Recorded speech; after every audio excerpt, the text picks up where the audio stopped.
কিরে কালমুখা, দিন দিন এত শুকিয়ে যাচ্ছিস কেন? কালমুখা, তোর মতো তো আমি আর মালিকের দিনে দিনে তেল পুড়ি না, জাস্ট ওয়ান টাইম ইনভেস্টমেন্ট, বুঝলি? আরে বলতো, তোর তো আগে হোয়াইট ভাইজার ছিল, এখন দিন দিন কি আরো কানা হচ্ছিস? কানা না রে লালমুখা, ওটা নিজেকে স্টাইলিশ বানানোর জন্য। তুই যেমন চাকাগুলোতে ড্রাম থেকে ডিস্ক লাগিয়েছিস, আমারও ঠিক তেমনই নিউ আপডেট। আর কানা আমি হইনি, কানা তুই, যে দিনের বেলাতেও লাইট অন করে ঘুরিস।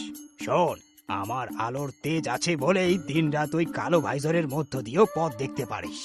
জানি না মালিক যে কেন এইসব ব্ল্যাক ভাইজার হেলমেট কেনে, একদিন আমাকে তো আহত করবেই, আর তার সাথে নিজেরও হাত পা ভাঙবে। তুই করিস অ্যাক্সিডেন্ট আর আমি প্রাণ বাঁচাই।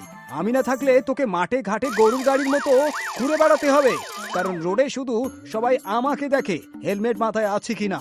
মালিক আগে আমাকে কেনে রে কালমুখা, তারপর হেলমেট। বাইক না থাকলে হেলমেট পরে কি মাঠে কাজ করতে যাবে? আমি আছি বলেই তো তোর এত গরম। দেখ, আমি আছি বলেই মালিকরা শান্তভাবে সেফলি যাত্রা করতে পারে। আর এমন না যে শুধু বাইকাররাই হেলমেট ব্যবহার করে, স্কেটিং যারা করে তারা পরে, ইঞ্জিনিয়াররা পরে, ওয়ার্কার্সরা পরে, এমনকি নিজের সেফটির জন্য বিবাহিত থেকে অবিবাহিত সকলেই ব্যবহার করে। তোকে কেউ শখ করে পড়ে না, বাধ্যতায় পড়ে, তাই সবাই তোকে ক্যারি করতে অনেক অসুবিধে বোধ করে। হ্যাঁ, ঠিক বলেছিস, বাধ্যতাই আমাকে কাছে টেনে নেয় সবাই। বাধ্যতায় মনে করিয়ে দেয় সবাইকে যে হেলমেট নামক কিছু একটা জিনিস আছে। আর এই বাধ্যতায় বাঁচায় পুলিশের হাত থেকে, যমরাজের হাত থেকে, পরিবারের কান্নার হাত থেকে, আর বাঁচায় শীতের কনকনে ঠান্ডার হাত থেকে। তুই যতই বড় হওয়ার চেষ্টা কর, পাখির বিষটা সবার আগে তোর উপরেই পড়ে।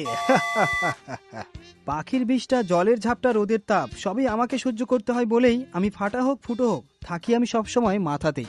আর তুই যতই ঝা চকচকে হ না কেন, তোর স্থান মালিকের পাছার নিচে, বুঝলি? ঠিক আছে ভাই, ঠিক আছে, আজ থেকে আমরা দুজনে বন্ধু। মালিকের তোকেও দরকার আর আমাকেও দরকার। তুই মাথা বাঁচাবি আর আমি শরীর বাঁচাবো। স্টাইল চাইলে বাইক, জীবন চাইলে হেলমেট।